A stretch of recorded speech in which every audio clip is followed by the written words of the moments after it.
تعلقہ کنوری کی مختلف یونین کونسلوں میں کھڑے کئی فٹ پانی کی فوری نکاسی کے حوالے سے ایک ہنگامی اجلاس اسسٹنٹ کمشنر کنوری جنید عالم کی زیر صدارت ان کے آفس میں منعقد ہوا، جس میں مختیار کار کنوری علی نواز نندوانی، سابق اسٹی chairman Kunri Haji Shakeel Ahmed Bajwa, Pakistan Peoples Party Taluka Kunri کی صدر Shahnawaz Junejo, administrator town committee Kunri جہانزی بارائیں، قاضی محمد صادق،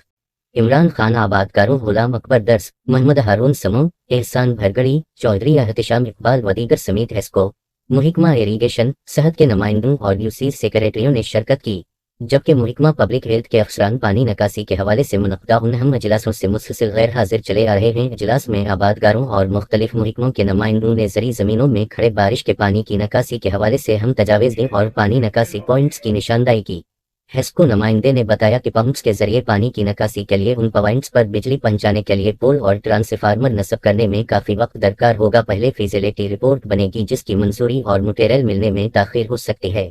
تاہم متعدد آبادکاروں نے پیشکش کی ضلعی انتظامیہ ان کو ڈیزل فراہم کرے اور پانی کی گزرگاہیں بنا دے۔ نکاسی کے لیے انجن وہ اپنے استعمال کریں گے۔ اسسٹنٹ کمشنر جنید عالم نے اجلاس سے خطاب کرتے ہوئے کہا کہ انہوں نے تمام تجاویز نوٹ کر لی ہیں۔ ڈی سی کورٹ سے منظوری کے بعد پانی نکاسی کا کام فی الفور شروع کر دیا جائے گا تاکہ متاثرین کی مشکلات کم ہوں اور وہ اپنے علاقوں اور گھروں میں منتقل ہو سکیں۔ انہوں نے تعلقہ کنوری کے مختلف گوٹھوں میں نصب 17 میں سے زیادہ تر فلٹر پلانٹ کے بند ہونے پر سخت تشویش کا اظہار کیا۔ انہوں نے کہا کہ موجودہ حالات میں یہ درست حالت میں ہوتے تو متاثرین اس سے استفادہ کر سکتے تھے، وہ اس کو فعال بنانے کے لیے اپنی بھرپور کوشش کریں گے۔ اسسٹنٹ کمشنر نے تمام یوسیز کے سیکریٹریوں کو سختی سے ہدایت کی کہ وہ ہر گاؤں گوٹھ میں انسداد ملیریا اسپرے کی مہم کو تیز کر دیں تاکہ لوگ امراض سے محفوظ رہیں۔